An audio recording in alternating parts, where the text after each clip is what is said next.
Okay, so today's piece is Salvatore Sciarrino's third nocturne for piano. We've already looked at four other nocturnes. This one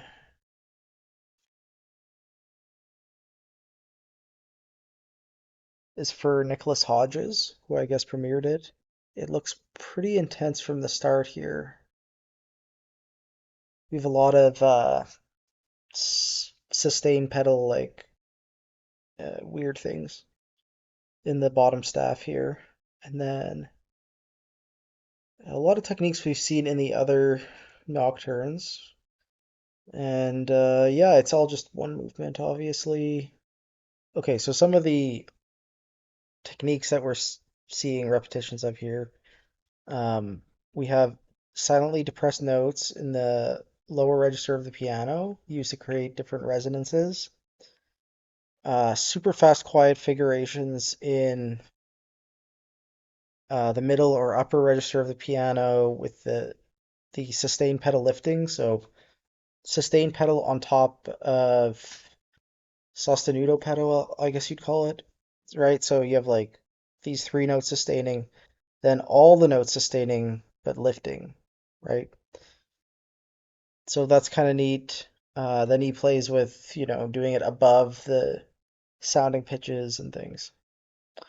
Um, Another technique which I'm seeing is the white note heads, which are always marked pianissimo, and I have a feeling that there's just like a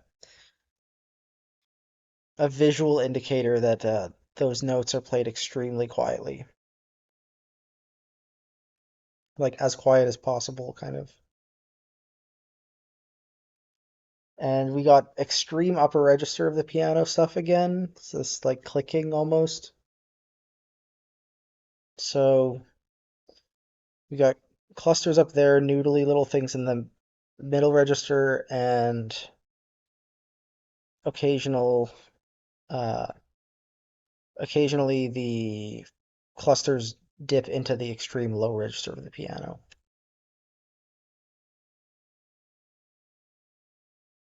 And then we got some really fast stuff, twinkly stuff. And no bar lines, obviously. So it's really hard to read. Um, yeah, I guess the no bar lines does encourage a more open performance. And yeah, we'll play this one. It's Jan Gerdes performing, and it's about 7 minutes long. Link to this video is in the description, and I'll see you in a bit. Okay, nice. So I rather like this one. It sort of has its own sort of mode, and I can see why Sciarrino felt the need to isolate it. The previous two nocturnes were like a little set, and then this one is on its own. Um, this first thing you hear, this little like quintuplet uh, gesture, is so repetitive. It just keeps going on the whole time and kind of just sits in the middle there. Um, and you hear it descending at the very beginning and at the very end. But other than that, it just sits right here. And it's kind of very strange. It sort of changes your relationship as a listener with everything around it. It's almost like a little insect in the foreground, chirping away, and then there's like weird stuff happening around you in the background, like in the shadows, and you can't really make out what the other things are, but this other thing is just happening. Um, I don't know. That's how I see it, anyways. Um, yeah, I rather like this one. I think it's a little bit more memorable than the two Cruel Nocturnes and the two Nocturnes. A little bit simpler though. Maybe not your cup of tea. Like the closest thing to a climax is in the third last page here. where the thing in the middle just kind of explodes for I don't know 3 seconds, 5 seconds. So yeah, it's pretty quiet and contemplative compared to the other ones.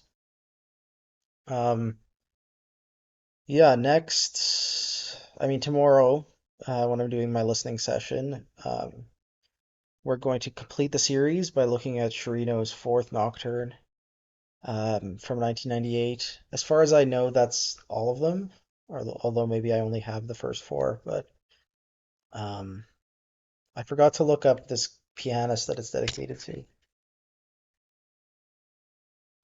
Yeah, this one was dedicated to Nicholas Hodges, as is Nocturne number three. Then the two nocturnes are dedicated to Daniele Pollini. He made his piano debut in 1997 at the Rossini Opera Festival in Pesaro, so he would have been playing or premiering this piece, presumably. This isn't today's piece, but he would have been premiering it shortly after his debut, I guess. He's also a composer and a conductor. Um, cool. I mean, unsurprisingly, uh, Sciarrino is writing for German and Italian pianists.